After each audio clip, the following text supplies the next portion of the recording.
I've got a really interesting image for you. So I see this man. He's about 32. He's about 32. He's wearing a hat. He's wearing like medieval clothing.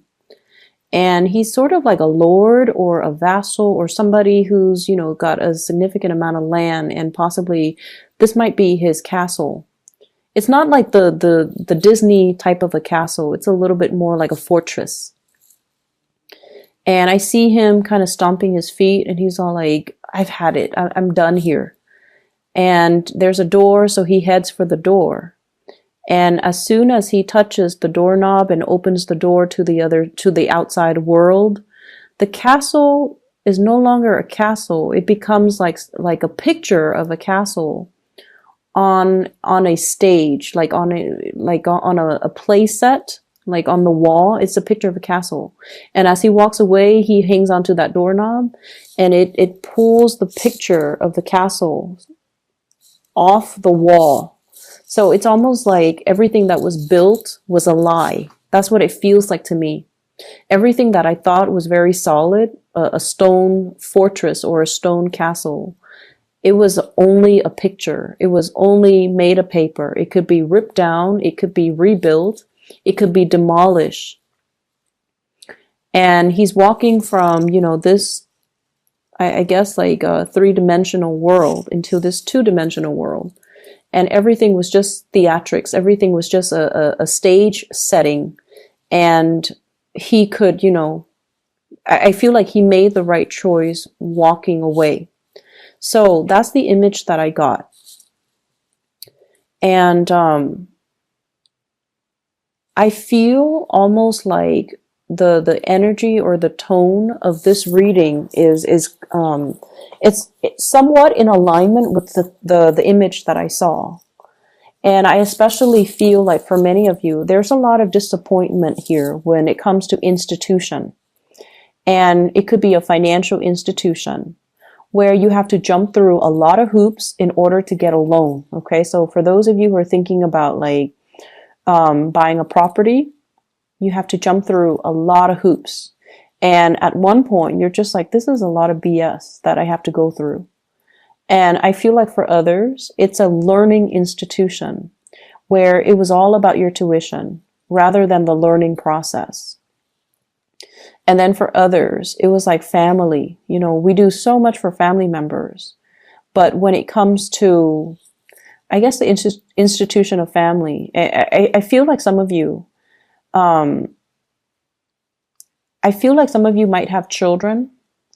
And I almost feel like having to jump through the bureaucratic hoops just to register the child, as your dependent, for example, that is really grating on your nerves. And then I also feel for others as well, like if you're a business owner and you're trying to get a business license, or if you have a car and you're trying to register in another state, like there's a lot of disappointment and frustration when it comes to bureaucracy, when it comes to institutions, when it comes to like having to get, it's almost like we're just a number. We're just a census. They don't treat us like human beings. That's what it feels like to me.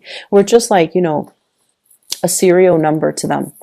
And so there's a lot of frustration that I feel coming through with this spread. And, hence the guy at the beginning, like, I've had it, I'm out of here. And then when he walks away, that's when he realizes that the bureaucratic process was set up in that way because the institution or the situation he was leaving behind, it was very flimsy. Okay. People just go in through it. It's almost like it was built on something that we all know to be a joke, but the rules and the regulations are so rigid it's almost like to fool people into thinking that it's a very stable institution when it's not. So everything was a facade. Everything can be broken down, easily revealed, and easily just, exposed. So I feel like there's this disappointment and frustration coming through where you feel almost like you just want to tear it down. You just want to rebuild. You just want to start from scratch. That's what it seems like to me. I also feel like for some of you, There might also be regrets as well. And I feel like this is something completely separate, okay? Completely separate from that first image that I saw with the frustration with bureaucracy, with the institutions and things like that. This is a separate message.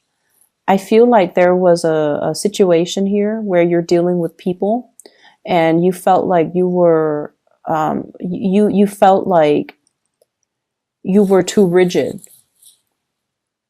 You felt like you should have, said things in a more delicate manner. Okay. And this is definitely like, somebody that you care about or a group of people that you care about, and you were voicing your frustration or you were venting and you felt like you should have been a little bit more delicate or a little bit like, you should have held back a little bit. But when a Leo is upset or when a fire sign, any fire sign is upset, they're going to give, people a piece of their mind. And I feel like if this hasn't happened already, just be a little bit careful about how you vent or how you come across, because with fixed signs, our energy is really, really strong. Okay. It can be very intimidating when we are like, when we believe in something really, really strongly and very, like if you have a truth and you want to speak, you can rile people up to kind of like to lead people to fight for your truth. That's how powerful you are. And when you absolutely hate something, you can convince people to hate it just as much as you can. Fixed signs have the ability to do that because they feel things in a very binary way. They either love something or they hate something. They're either for something or totally against something. And they're very passionate. So make sure that you use your gift of persuasion to do the right thing, and make sure that you are a little bit more moderate when it comes to your view so that you don't isolate segments of the people that you want to have on your side. Does that make sense? So this is about being a little bit more diplomatic. This is about when we're upset to not speak from that space of anger, but to kind of like take a moment to calm ourselves before we speak.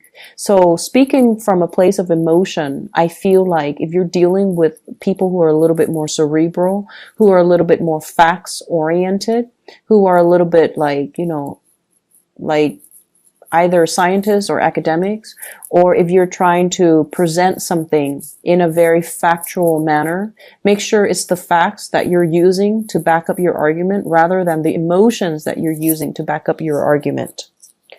And so that's what I feel. It's almost like this, things boiling over. So you want to moderate your emotions and you want to make sure that you're seeing both sides of the story, okay? Because obviously there are always two sides to the story. There are always multiple things, multiple solutions, multiple angles, multiple viewpoints. So we kind of have to weigh out the pros and the cons, and we also need to weigh out, as well, is it worth stirring the pot? Okay? Is it worth stirring the pot? Finances for you guys for this week is looking really good. And I feel like for many of you, there might have been like new job offers, new promotions, new projects that you're dabbling in. And I feel like generally you guys are quite, resourceful. You're very resourceful. You can, make do with a lot less than other signs. You're very resourceful. And I also feel as well, it's almost like being able to cook for 10 people with like things that you scrounge up in your refrigerator without having to do the grocery shopping. So it's like that, being able to scrounge up a lot of resources, being able to, if you have been worried for whatever reason about a loan, if you have been worried about, am I going to be able to make ends meet? I feel like you have more than enough resources at your disposal, but I definitely feel like you're not struggling. There's a lot of financial abundance coming through with the spread. We start out with the Two of Pentacles. we escalate to the Six of Pentacles and now to the Seven of Pentacles. So progression in that regards, it's always really good. So I definitely feel like maybe the beginning of the year, things have been a little bit rocky for you financially. And I feel like it's not so much the financial resources per se. It's more like, what do I have lined up? What project is next for me? Some of you could be performers, and you were worried about your next gig, and you were worried about whether or not you're going to land a contract. And I feel like this is the month, if you are in that, situation, like at the beginning of the year, things have been really rocky. You might have gone on a lot of auditions. You might have,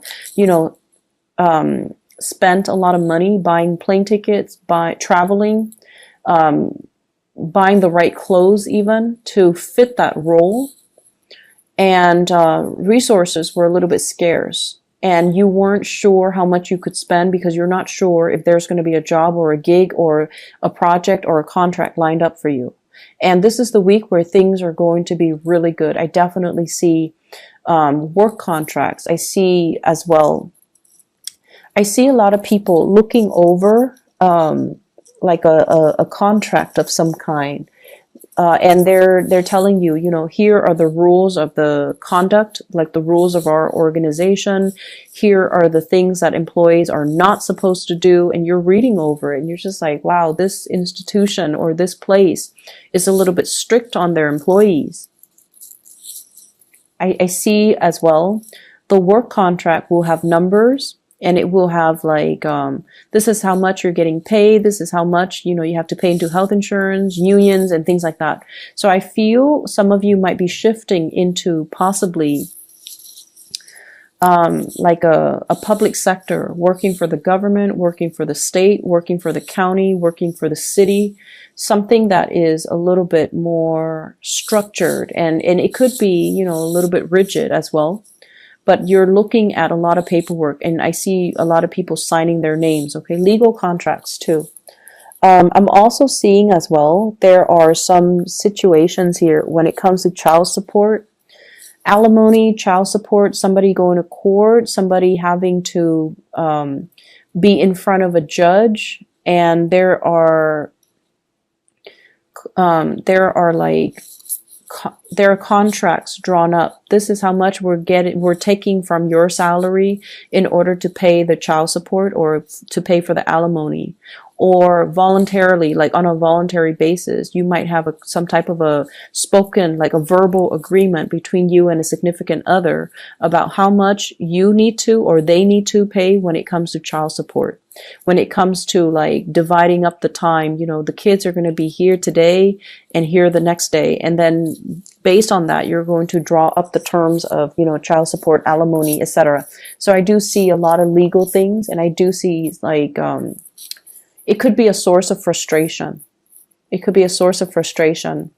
But I feel like this is the week where things get resolved. Okay, so if this is an ongoing thing, if there has been like lack of compromise or lack of agreement, or if the agreement has been very, very slow in coming, if there has been, court dates that are set and then reset, because let's be honest, that Mercury retrograde period in the past was not easy. Okay, it just ended on the 6th of December.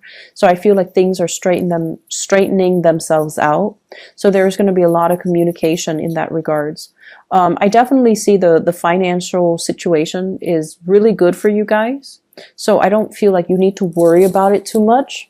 But I feel like there are divvying up of responsibilities and especially financial obligations. If somebody has been reneging on their financial obligations, like if they're not paying their dues, if they're not paying the child support, and especially if they're not paying whatever it is that it's their responsibility to pay, there's going to be kind of like that gavel slamming down, telling them that this is what you owe, this is what you need to pay, and this is, what your obligations are financially. So somebody is going to be made responsible for their financial dealings.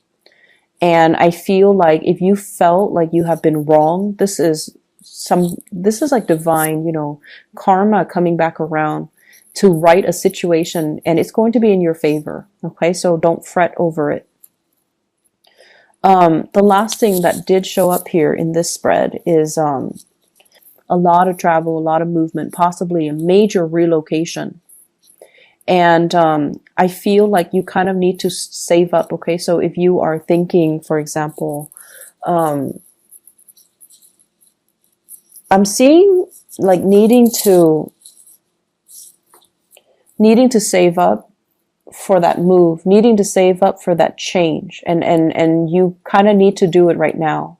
So I don't know if it's coming in the June timeframe of next year, but I feel like it's going to happen faster than you anticipate. So like if you're waiting on a situation, if you're waiting for, the job or relocation, selling property even, whatever the situation is, there's a need for you to save up and stockpile some money, because the new change is going to happen a lot sooner than you thought. And so you want to stockpile up and you want to be ready for it when it comes. So even though everything has been moving at a snail's pace since the April timeframe, next year things are accelerated. Okay, so if you feel stalled, if you feel like you're not really making traction, you're not gaining momentum, I feel like next year it's going to be like it's like releasing the horses from the gate. Okay, so like they're hitting the ground running. Like as soon as that gate opens, the horses are just charging full speed ahead. And I feel like you have to, stockpile up, and you have to get everything in order, get everything to go, and get everything ready to go, because it's going to be fast. Let me see if there's anything else here. For those in theater, for those who are actors, for those especially who are involved in, performances, I want you to be a little bit careful about your feet, especially from the knee, left knee and ankles. I don't know why, but you want to, like, especially if you are performers and you're on your feet a lot, make sure you warm up properly. Make sure you, do the proper warm ups, because I feel like pulling hamstrings, like pulling a muscle, pulling a nerve, or something like that. Okay, so just be careful about that. So that is all the information I have for you, Leos. I hope the reading is helpful. I hope it resonates.